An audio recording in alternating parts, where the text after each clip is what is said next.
Steve Harvey has spent decades in front of cameras, cracking jokes, hosting game shows, and projecting an image of a man who always has the answer. But long before the suits, the talk shows, and the catchphrases, his personal life went through a stretch so turbulent that it nearly derailed everything he was building. What makes his story stand out isn't just that he went through 2 difficult divorces, it's what happened in the gap between his second marriage ending and his third one beginning. That gap lasted barely 24 hours, and the decision he made during it would end up reshaping the rest of his life. Steve Harvey's first marriage was to Marcia Harvey, and it began in 1981, years before anyone outside of small comedy clubs knew his name. At the time, he was working ordinary jobs and chasing stand-up gigs on the side, far from the version of himself audiences would later recognize from television. He and Marcia had 3 children together, twin daughters, Brandy and Carly, and a son, Broderick Jr. For a while, the marriage held together, but the same hustle that would eventually make Harvey famous also pulled him away from home for long stretches. Comedy clubs, late-night drives, and constant travel left little room for a stable family routine, and the distance between Steve and Marcia widened over time. By 1994, the marriage had run its course, and the two divorced. Reports from that period note that Harvey was initially behind on alimony and child support, and it reportedly took a court order before those payments were brought current.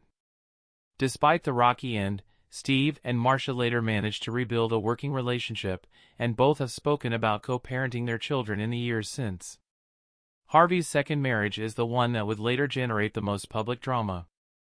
He met Mary Shackelford while his marriage to Marcia was still being finalized, and the two married in 1996.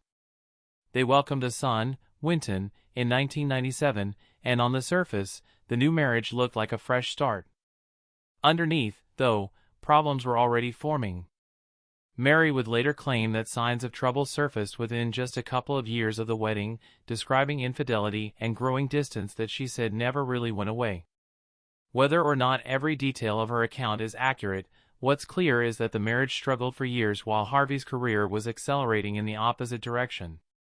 This was the era of the Kings of Comedy tour, the wildly successful stand-up run that turned Harvey, alongside Cedric the Entertainer, D.L. Hughley, and Bernie Mac, into one of the biggest draws in comedy. The tour reportedly pulled in tens of millions of dollars and is widely credited with elevating Harvey from a working comic into a national name. By the early 2000s, the marriage between Steve and Mary had deteriorated past the point of repair. The divorce was finalized in December 2005, and unlike his first split, this one did not stay private or end quietly. The fallout from the Shackelford divorce stretched on long after the paperwork was signed. Mary later described losing far more than a marriage. She said she lost financial security, her standing, and time with her son. Custody of Winton ultimately went to Steve, a result Mary publicly disputed for years afterward. The legal back and forth didn't end with the divorce decree. In 2011, Mary released a series of videos online accusing Harvey of various wrongdoing during their marriage, and the dispute escalated into a defamation lawsuit from Harvey's third wife, Marjorie, after Mary suggested that Marjorie's relationship with Steve had started before his divorce was final. Court documents from around that same period reportedly contradicted some of Mary's claims about being left destitute, showing she was receiving a substantial monthly alimony payment and held ownership in multiple properties. The dispute eventually led to a gag order between the two, and in December 2013, Mary was found in contempt of that order, arrested, and sentenced to 30 days in jail after speaking publicly about the case. She maintained that she was simply trying to be heard and to stay connected to her son. For Harvey, the years surrounding this divorce were not just emotionally difficult, they were financially brutal. He has said publicly that once the divorce settlement was finalized, he was left with roughly $1,700 to his name. Around the same time, he discovered a serious tax problem. Years of back taxes had gone unpaid, a situation he said he only became fully aware of after his longtime accountant passed away. His television deal had ended, his radio gig had wrapped up, and the steady income he'd relied on for years had largely dried up. By his own account, this period, not his early struggling years as a young comic, was the lowest financial point of his adult life. Here's where the story takes its sharpest turn. According to Harvey's own retelling, the very day after his divorce from Mary Shackelford became official, his life pointed in a completely different direction. He's described being at a casino at the time, fully absorbed in gambling and explicitly uninterested in being interrupted. His bodyguard approached anyway, insisting he needed to take a call. On the other end was Marjorie, a woman Harvey had crossed paths with roughly 15 years earlier, around 1990, when he first noticed her in the audience at one of his shows in Memphis. Back then, nothing came of it. Harvey moved on, eventually marrying Mary, while Marjorie went on to live her own life, including 2 marriages of her own. When Marjorie called that day in 2005, Harvey recognized her voice instantly. The conversation was easy, like no real time had passed. He learned she had been divorced for several years, and according to Harvey, he didn't waste any time after that. He flew to see her almost immediately. Marjorie, for her part, wasn't quite as quick to jump back in. She said she made it clear from the start that she wouldn't date a married man, and Harvey told her plainly that his divorce had just been finalized, a detail that wasn't yet public. Even so, by Harvey's account, she took her time confirming that the divorce was real and final before fully reconnecting with him. Once she did, Harvey has said he felt a kind of urgency he hadn't expected, a sense that he'd let this particular connection slip away once before and wasn't going to let it happen again. What makes this turning point notable isn't just the timing, it's the circumstances surrounding it. Harvey wasn't reconnecting with Marjorie from a position of strength.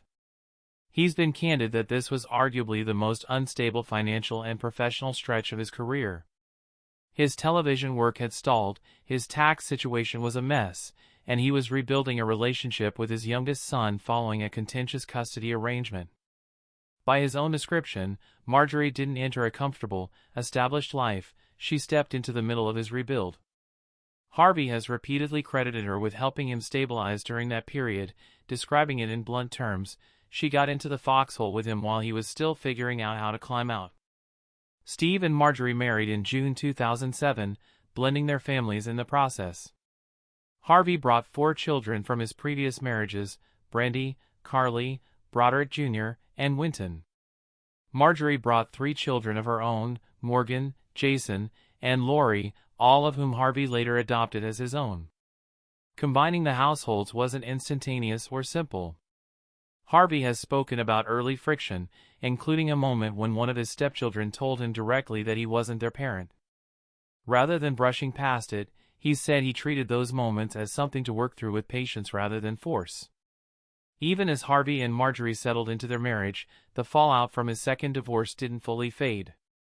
More than a decade after the split from Mary, she filed a lawsuit seeking $60 million in damages, alleging severe emotional and psychological harm connected to the divorce, including claims that the experience had pushed her towards suicidal thoughts. The filing included a long list of allegations, ranging from emotional distress claims to more unusual legal theories. A judge ultimately dismissed the case on jurisdictional grounds, ruling that any such dispute belonged in Texas, where the original divorce had been finalized, effectively ending the case in the court where it was filed. Harvey's legal team rejected the allegations outright, calling them baseless. From his side, the lawsuit represented an attempt to relitigate something that had already been legally settled years earlier. Still, the public attention the case generated kept the old chapter of his life in the news, even as he tried to move forward. Harvey and Marjorie's relationship hasn't been free of public speculation either. Over the years, rumors about infidelity and an alleged looming divorce have circulated repeatedly, including claims in 2023 that Marjorie had been unfaithful and was seeking an enormous settlement. Harvey and Marjorie have both pushed back on these claims, with Marjorie addressing the rumors directly on social media and Harvey calling them false in interviews. No court filings or credible documentation have ever surfaced to support a pending divorce, and as of recent reporting, the couple remains married, having passed the 18-year mark. Even small, ordinary moments have occasionally fueled speculation, like when 2 of Harvey's daughters were absent from a publicly shared family vacation, which was enough to spark online chatter about possible tension within the family, despite no confirmation of any real rift. When Harvey talks about his past now, he doesn't shy away from the rough patches. He's openly acknowledged that his second marriage was built on shaky ground from the start and that he carries some responsibility for how it unraveled. But he also points to the moment right after that marriage ended as the real hinge point of his adult life, not because the divorce itself was easy, but because of what he chose to do with almost no time to process it. Instead of taking space to recover, he reconnected with someone from his past at the lowest financial moment of his career and built a life that would eventually include some of his most recognizable professional success, including his long-running role on Family Feud. The blended family of 7 children, the financial recovery, and the marriage now closing in on 2 decades all trace back to a single phone call he almost didn't take. Looking at the full arc, 2 difficult marriages, a financial collapse, a legal battle that dragged on for years, and a reunion that started the very next day, it's easy to see why this stretch of Harvey's life still gets discussed. It wasn't a smooth story, and parts of it were genuinely painful for everyone involved. But it's also the chapter Harvey himself points to as the moment everything started to turn around. What do you think? Was reconnecting that quickly a sign of clarity, or just impulse that happened to work out?